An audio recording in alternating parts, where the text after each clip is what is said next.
और कल में आप सभी का स्वागत है। मैं हूं स्वाति रायना। शो में हम आपको बताने वाले हैं बाजार में आज का पूरा एक्शन, साथ ही कल के लिए क्या हो आपकी स्ट्रेटजी। कल की आपकी तैयारी कराने के लिए हमारे साथ शो में शामिल हो चुके हैं जी बिजनेस के मैनेजिंग एडिटर अनिल सिंह भी। अनिल जी, बहुत स्वागत है एक बार फिर से आपका शो में। साथ ही हमारे साथ जो आज खास मेहमान है, परिचय करा दे। हमारे साथ है market expert Sudeep Bandopadhyay. Sudeep sir, बहुत स्वागत है आपका शो में। साथ ही पूरा हमारा जो रिसर्च पैनल भी तैयार है। हम कुशल से जानेंगे आज बाजार का हाल। तानला प्लेटफॉर्म्स में तेजी की वजह हमें बताएंगी मानसी दवे। डीमार्ट के शेयर में जोरदार तेजी के ट्रिगर्स हम जानेंगे देवांशी आशर से। साथ ही आशीष चतुर्वेदी हमें बताएंगे मौजूदा समय में विदेशी निवेशकों का रुझान कहां है और कोल इंडिया में निचले स्तरों से सुधार क्यों है, ये भी हम आशीष से ही जानेंगे। बातचीत का सिलसिला शुरू करें उससे पहले कारोबार कैसा रहा आज, उस पर एक नजर डाल लेते हैं। रिलायंस इंडस्ट्रीज, टीसीएस और इन्फोसिस जैसे दिग्गज शेयरों में खरीदारी से आज बाजार चढ़कर बंद हुए। निफ्टी 13,400 के बेहद करीब बंद हुआ तो सेंसेक्स भी 45,600 के पार निकल गया। बैंक निफ्टी की बात करें, लगातार दूसरे दिन हमने देखा 30,000 के पार बंद होने में कामयाब हुआ। और कोरोना वैक्सीन अब लोगों को जल्द लगनी शुरू हो जाएगी, इससे भी बाजार के सेंटिमेंट पर काफी अच्छा असर पड़ा है। आइए अब एफआईआईज और डीआईआईज के डेटा पर एक नजर डाल लेते हैं। एफआईआईज यानी विदेशी संस्थागत निवेशकों ने कैश मार्केट में 2,909 करोड़ रुपए की खरीदारी की है। वहीं डीआईआईज की बात करें यानी घरेलू संस्थागत निवेशकों ने करीब 2,641 करोड़ रुपए की आज बिकवाली की है।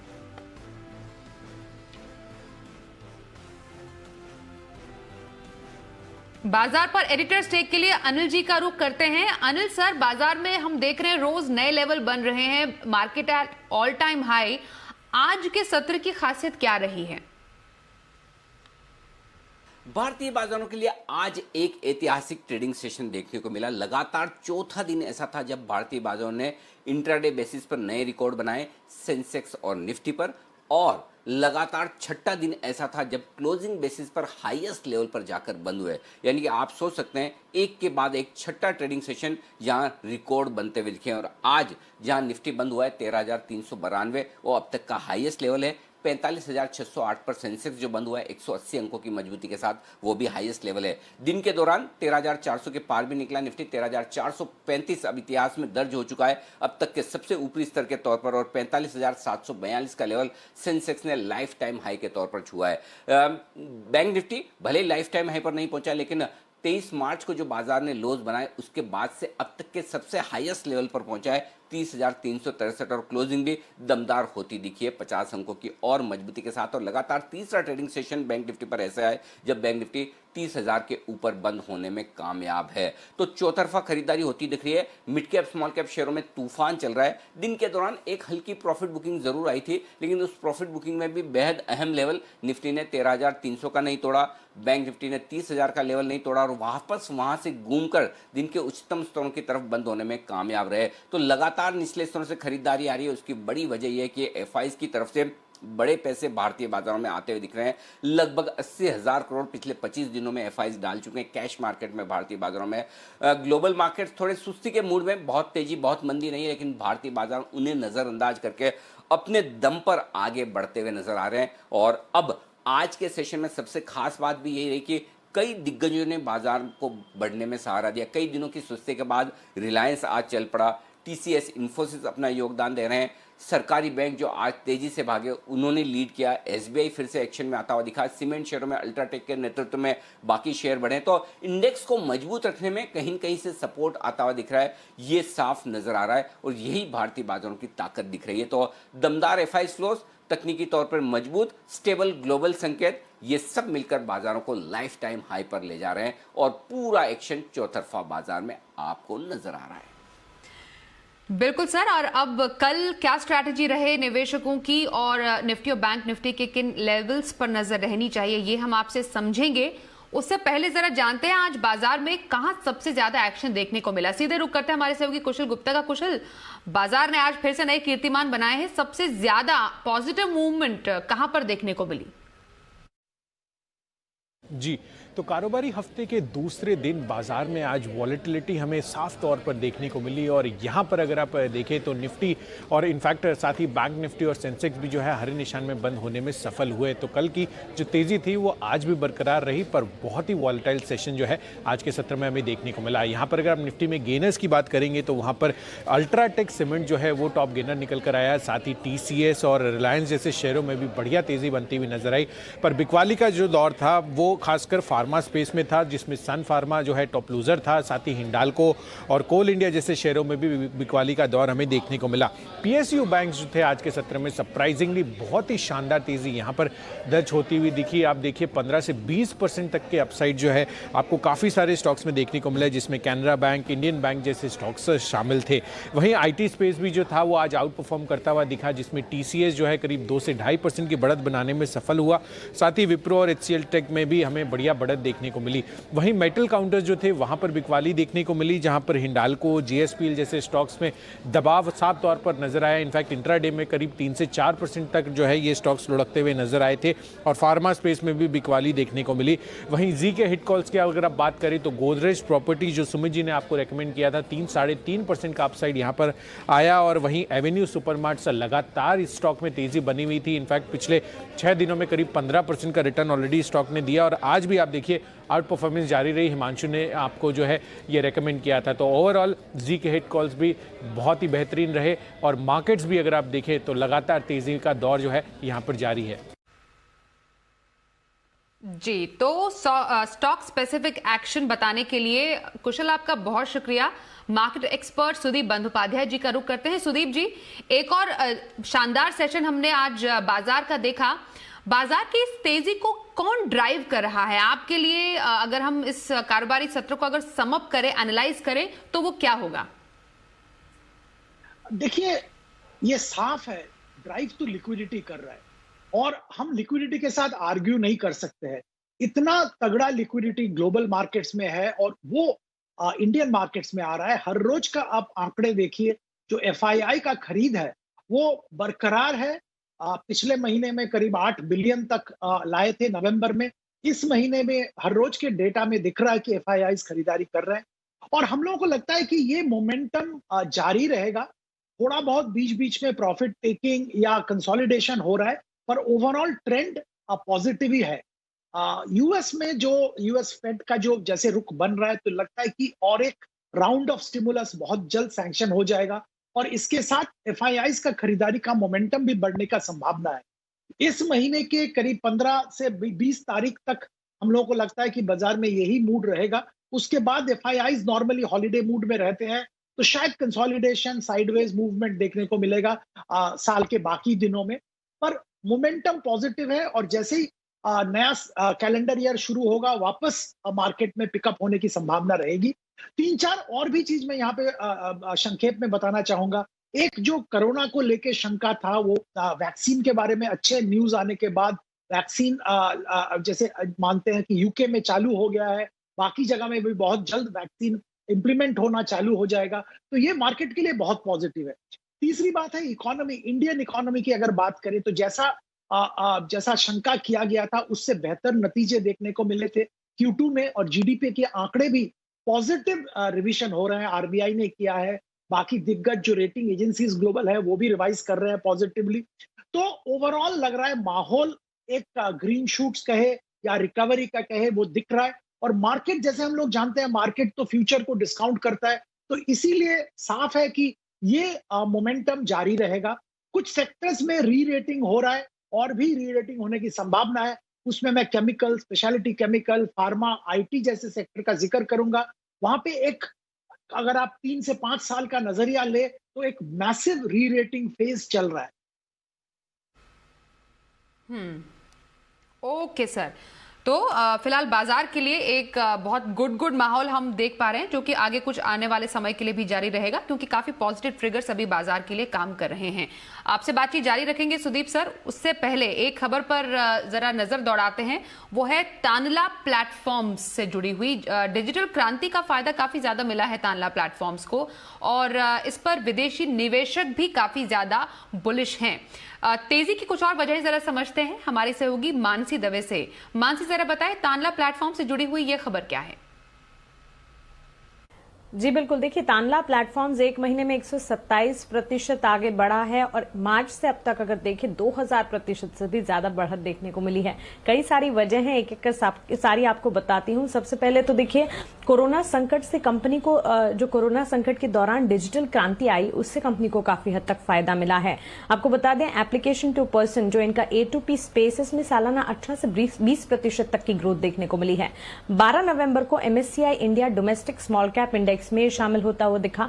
इतना ही नहीं, विदेशी निवेशक का भी भरोसा तानला प्लेटफॉर्म्स पर देखने को मिल रहा है। सिंगापुर की अमानसा इन्वेस्टमेंट ने कंपनी में 3% हिस्सा खरीदा है। अमेरिकन फंड हाउसेज ने कंपनी में 6.3% हिस्सा खरीदा है। वहीं पूरी तरह से कर्ज मुक्त ये कंपनी है और पिछले 12 महीनों की अगर बात करें प्रमोटर्स का भरोसा भी कायम है। प्रमोटर्स ने हिस्सेदारी जो है 9% से बढ़ाकर 41% कर दी है।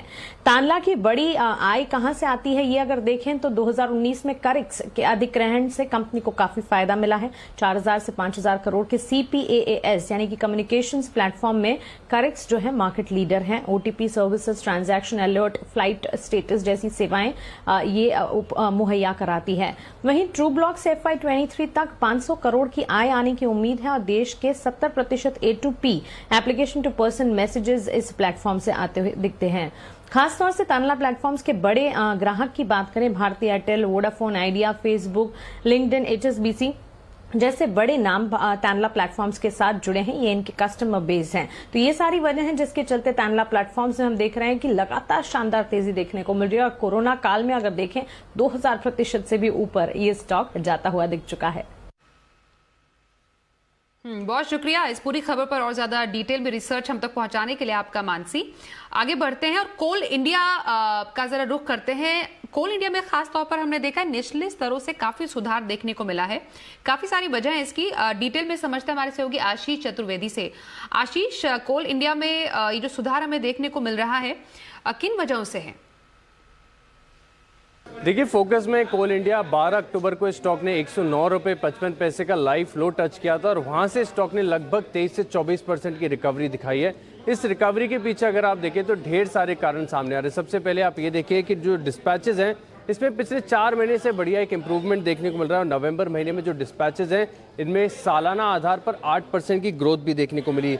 पावर कंपनी से जो मांग है अब वो लौटती हुई नजर आ रही है। इसके लिए माना जा रहा है कि FSA और E-ऑक्शन रियलाइजेशन है इनमें एक सुधार देखने को मिलेगा, यानी आगे जाकर जो कंपनी के मार्जिन हैं वो भी बेहतर होते हुए नजर आएंगे। कंपनी FY21 के लिए करीब 10,000 करोड़ का केपेक्स प्लान कर रही है, क्षमता विस्तार कर रही है, इसका भी एक असर देखने को मिला जिसके चलते आप देखिए स्टॉक में बढ़िया तेजी देखी गई। हालांकि ऊपरी तरफ से अगर आप देखें तो ये स्टॉक अभी भी करीब 70% नीचे है, यानी जो वैल्यूएशंस अगर आप देखेंगे तो आपको बड़ी आकर्षक नजर आएगी। 9% की शानदार डिविडेंड यील्ड है, यानी कई बैंकों की जो फिक्स डिपॉजिट है उससे ज्यादा की डिविडेंड यील्ड बताई जा रही है, जिसके चलते आप देखिए ब्रोकरेज हाउस भी बढ़िया बुलिश नजर आ रहे हैं। JP मॉर्गन खरीदारी की राय दे रहे हैं 192 रुपए के लक्ष्य के लिए, यानी मौजूदा भाव से भी अगर आप देखें तो अच्छी अपसाइड जो है एक्सपेक्ट की जा रही है। बहुत शुक्रिया आशीष इस पूरी खबर के लिए। कोल इंडिया पर सुदीप सर एक क्विक रिएक्शन आपसे कोल इंडिया पर लेना चाहेंगे, क्या स्ट्रैटेजी रखनी चाहिए इसमें?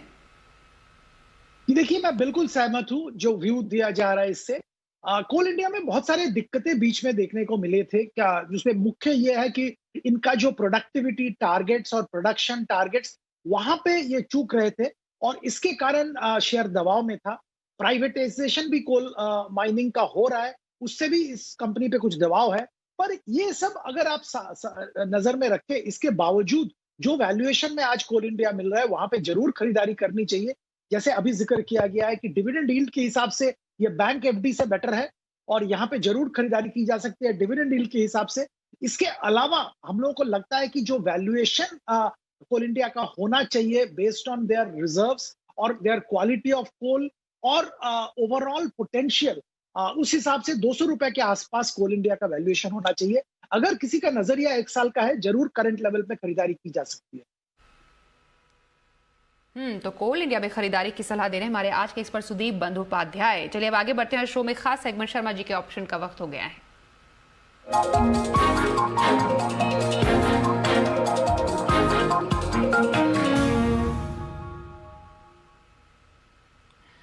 HDFC सिक्योरिटी से बीके शर्मा जी हमारे साथ शो में शामिल हो चुके हैं। सर, एक बार फिर से बहुत स्वागत है आपका। अब आज आप कौन सा बम्पर कमाई का ऑप्शन दर्शकों को बताएंगे कल के लिए? जी स्वाति जी, नमस्ते आपको और आपके सभी दर्शकों को। कॉलगेट और गोदरेज प्रॉपर्टीज, ये दो स्टॉक मैं लेकर आया हूँ। तो पहले कॉलगेट की बात करते हैं। यहाँ पे आप दिसंबर की 1580 की कॉल लीजिए, करीब 39 रुपए पे। इसमें स्टॉप लॉस रखी है 29 रुपए, टारगेट रहेगा यहाँ पे 55 रुपए। तो ये कॉलगेट कई बार निकलने की कोशिश कर चुका है, लेकिन 1600 के ऊपर बंद नहीं हो, मतलब अभी लगता है कि ये थोड़ा सा और सुस्ता सकता है यहाँ पे। तो इसमें आप 4 या 5 दिन में अगर आपका न तो स्टॉप लॉस हो न टारगेट हो तो आप इससे निकल जाना। दूसरी है गोदरेज प्रॉपर्टीज, यहाँ पे जरा कन्विक्शन ज्यादा है। प्रॉपर्टीज के अंदर ये सबसे चहेता स्टॉक है और कॉन्फिडेंस है, बिकॉज वर्किंग कैपिटल रिक्वायरमेंट इसकी कम रहती है। और यहाँ पे हमारी सलाह यही रहेगी कि 1260 की दिसंबर की कॉल गोदरेज प्रॉपर्टीज की ली जा सकती है। 56 रुपए का क्लोजिंग था लास्ट, वहां पे आप ले सकते हैं। 41 रुपए का स्टॉप लॉस रखिए और 78 रुपए का टारगेट रहेगा। तो आपको दोनों कॉल्स में काम कर सकते हैं। गोदरेज प्रॉपर्टीज में थोड़ा कॉन्फिडेंस ज्यादा है। नमस्ते, जय हिंद। अब कल के लिए स्ट्रैटेजी बनाने के लिए अनिल जी आपके पास आ रहे हैं एक बार फिर से। कल के लिए बाजार को संकेत कहां से मिलेंगे और निफ्टी और बैंक निफ्टी के अहम लेवल्स क्या होंगे? भारतीय बाजारों के बंद होने के वक्त डाउ फ्यूचर्स लगभग 75-80 पॉइंट नीचे ट्रेड कर रहे थे। तो अमेरिका में एक हल्की कमजोरी वाले सेशन की आशंका तो जरूर है, लेकिन ग्लोबल मार्केट्स में भी पिछले 2-3 दिनों से सीमित दायरे में हल्की कमजोरी और प्रॉफिट बुकिंग के साथ कारोबार होता दिख रहा है। लेकिन उसके बावजूद भारतीय बाजारों की तेजी बरकरार है। जहां तक कल का सवाल है, ऑफकोर्स अमेरिकी बाजारों में किस तरह का एक्शन होता है, डाउ फ्यूचर्स कैसे रहते हैं, वो भारतीय बाजारों की शुरुआत तो तय करेंगे, लेकिन उसके बाद बाजार अपनी ताकत पर बढ़ेंगे। और ताकत के लिहाज से देखें तो कल के लिए इमीडिएटली 13,250 से 13,300 की रेंज बाजार पर मजबूत सपोर्ट का काम करेगी। उम्मीद है कि ये रेंज ना टूटे, लेकिन फिर भी एक बड़ी और मजबूत सपोर्ट के तौर पर 13,100 13,150 आपके सामने आता हुआ दिख रहा है। कई लोग पूछ रहे हैं कि इस यूफोरिया में बाजार करेक्ट कितना हो सकता है, क्या करें? तो आपके लिए एक ही लेवल है सबसे इंपॉर्टेंट। जब तक 13,100 के नीचे बाजार बंद नहीं होता तब तक बिल्कुल भी डरने घबराने की जरूरत नहीं है। तब तक आप मजबूती के साथ बने रहें, टिके रहें। 13,100 के नीचे बंद होने पर ही पहला संकेत कमजोरी का आएगा। लेकिन कल के लिए 13,250 13,300 इमीडिएट सपोर्ट के तौर पर रहेगा। ऊपरी स्तरों पर 13,475 13,500 तक जाने की कोशिश निफ्टी की हो सकती है। फिर आगे देखेंगे क्या कुछ होता है। जहां तक बैंक निफ्टी का सवाल है, 29,950 30,050 ये 100 पॉइंट की रेंज कल तुरंत प्रभाव से बहुत मजबूत सपोर्ट के तौर पर काम करेगी। और ऊपरी स्तरों पर 30,425 से 30,625 ये वो रेंज है जहां पर थोड़ा सा रुकावट होगी बैंक निफ्टी की, लेकिन उसे पार करने के बाद बैंक निफ्टी और मजबूती के साथ आगे बढ़ सकता है। तो बाय ऑन डिप्स की रणनीति रखें। दिन के दौरान बाजार आपको एक आध मौका देता है गिरावट का, कमजोरी का, खरीदारी का, तब खरीदें। ऊपरी स्तरों पर प्रॉफिट बुकिंग भी करते चलें। दोनों तरफ ट्रेडिंग के मौके मिल रहे हैं, और अगर आप दोनों तरफ ट्रेड नहीं कर सकते तो फिर एक ही ध्यान रखें, बाय ऑन डिप्स का। और थोड़े वक्त के लिए जब तक मिड कैप शेयरों में एक्शन भरपूर है, कि थोड़ा वायदा कारोबार के शेयरों से ध्यान कम करके आप मिड कैप स्मॉल कैप शेयरों पर फोकस कर सकते हैं ट्रेडिंग करने के लिहाज से। ऐसा लग रहा है अगले 2-3 दिन यहाँ पर और भरपूर एक्शन रहने वाला है, वहीं पर आपको फोकस भी करना चाहिए। जी बहुत शुक्रिया अनिल जी कल के लिए स्ट्रैटेजी बताने के लिए। सुदीप सर, आपका रुख कर रहे हैं हम। आज आप थोड़ी लंबी अवधि के नजरिए के लिए 2 स्टॉक सजेस्ट करने वाले हैं, कौन से हैं ये 2? कि देखिए, एफएमसीजी एक ऐसा क्षेत्र है जो कि एवरग्रीन सेक्टर हम लोग कहते हैं। और इस सेक्टर में जैसे रूरल डिमांड कंटिन्यूअसली बढ़ रहा है, रूरल इनकम बढ़ रहा है, इस हिसाब से हमने 2 स्टॉक चुने हैं। एक दिग्गज कंपनी आईटीसी लिमिटेड का मैं जिक्र करना चाहूंगा। ये ग्रॉसली एफएमसीजी सेक्टर में ग्रॉसली अंडरवैल्यूड स्टॉक है, क्योंकि टोबैको बिजनेस लेके बहुत सारे शंका, बहुत सारे इश्यूज जताए गए थे। और इनका एफएमसीजी बिजनेस में मार्जिन कंपैरेटिवली कम था। पर अगर आप वैल्यूएशन के लिहाज से इसको देखेंगे कि टोबैको बिजनेस में अभी भी एक कैश काउ है, और इसका जो कैश फ्लो है वो सपोर्ट करता है एफएमसीजी बिजनेस को। एफएमसीजी बिजनेस में कंटिन्यूअसली इंप्रूवमेंट हो रहा है और मार्जिन्स भी बढ़ रहे हैं, प्रॉफिटेबिलिटी आ रहा है। बाकी जो बिजनेसेस है वहां पे भी स्टेबिलिटी देखने को मिल रहा है। ओवरऑल हम लोगों को लगता है कि इस कंपनी के शेयर में खरीदारी की जा सकती है। 250 रुपया तक का प्राइस टारगेट 6 से 9 महीने के अंदर के लिए टारगेट रख के, और इसमें कभी आने वाले दिनों में अच्छा खासा एक कॉर्पोरेट एक्शन भी देखने को मिल सकता है, क्योंकि मैनेजमेंट की तरफ से कुछ बिजनेस स्प्लिट की या कुछ ऐसा कुछ स्ट्रेटेजिक डिसीजन की बात चल रही है, तो वैल्यू अनलॉकिंग की बहुत बड़ी संभावना है। दूसरा शेयर जिसका जिक्र मैं करना चाहूंगा वो रूरल सेक्टर में दिग्गज परफॉर्मेंस रहा है उनका, इमामी। और विंटर के मौसम में उनका परफॉर्मेंस और भी अच्छा होता है, क्योंकि कोल्ड क्रीम वगैरह में दिग्गज कंपनी है। करंटली प्राइस थोड़ा बड़ा है, पर यहाँ से भी 500 रुपया तक का टारगेट रख के यहाँ पे खरीदारी की जा सकती है। यहाँ पे भी मार्जिन इंप्रूवमेंट का सख्त पॉसिबिलिटी है, और निवेशक 6 से 9 महीना का टारगेट लेके यहाँ पे एंट्री ले सकते हैं। तो 6 से 9 महीने के व्यू के लिए आईटीसी और इमामी में लंबी अवधि की खरीदारी की सलाह सुदीप बंदोपाध्याय जी की। चलिए अब देखते हैं कल का option.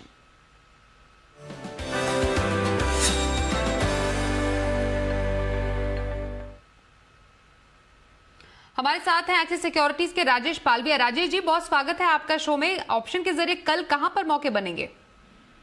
Good evening Swati ji. देखिए, आज जिस तरीके से मार्केट में लोअर साइड से वापस रिकवरी देखने को मिली, और अगर हम डेरिवेटिव डेटा की भी बात करें तो डेरिवेटिव डेटा भी ये सजेस्ट कर रहा है कि पुट राइटर्स काफी एग्रेसिव है। 13,300 13,400 के स्ट्राइक पे आज भी करीब 16 लाख शेयर इन दो स्ट्राइक्स पे ऐड होते हुए दिखे पुट साइड पे, और कॉल राइटर्स ने अपनी पोजीशन अनवाइंड करते हुए दिखे 13,300 इवन 13,400 की स्ट्राइक में। तो ये दर्शाता है कि मार्केट यहाँ से और हायर साइड पे मूव होते हुए दिखना चाहिए। तो हम यहाँ पे तेजी का ही ट्रेड यहाँ पे सजेस्ट करेंगे ऑप्शन के थ्रू। तो 13,400 का कॉल ऑप्शन जो बाय करना है हमें इस करंट वीकली एक्सपायरी का, जो कि 10 दिसंबर को होगी, वो करीब क्लोज हुआ है 60-61 के आसपास। ये कॉल ऑप्शन हम बाय करने की सलाह देंगे। हमें लगता है कि जिस तरीके से मोमेंटम है, ये मोमेंटम और कंटिन्यू रहेगा। 13,450 13,500 की तरफ निफ्टी मूव करेगा। तो ये कॉल ऑप्शन के टारगेट हम जो सजेस्ट कर रहे हैं वो 95 से 100 तक के टारगेट हमें लगता है कल के सेशन में आते हुए दिखना चाहिए। 40 रुपीज का स्टॉप लॉस रखें, ये कॉल ऑप्शन बाय किया जा सकता है। स्टॉक स्पेसिफिक बात करें तो आज सेकंड हाफ में काफी अच्छी बाइंग एक्शन आईटी स्टॉक्स में देखने को मिली। टीसीएस, इन्फोसिस, विप्रो, ये सभी स्टॉक्स में एक अच्छी बाइंग इंटरेस्ट देखने को मिली। तो कल के सेशन के लिए अगर किसी को स्टॉक स्पेसिफिक ट्रेड करना है तो हमें विप्रो काफी अट्रैक्टिव लग रहा है। 361 रुपए के आसपास क्लोज हुआ है। 356 रुपए के स्टॉप लॉस से विप्रो भी बाय किया जा सकता है कल के सेशन में 372 के टारगेट के लिए। बहुत शुक्रिया राजेश जी कल के ऑप्शन स्ट्रैटेजी बताने के लिए। और सुदीप सर, आपका भी बहुत शुक्रिया, आप हमारे साथ शो में शामिल हुए, और हमारे तमाम रिसर्च एनालिस्ट का भी बहुत धन्यवाद। आज के शो में बस इतना ही। वक्त एक ब्रेक का हो गया। कल एक बार फिर से मुलाकात होगी, बताएंगे कमाई के ढेरों मौके। बाजार का लाइव एक्शन देखने के लिए सुबह 7 बजे से जुड़िए जी बिजनेस के साथ। फिलहाल दीजिए इजाजत, नमस्कार।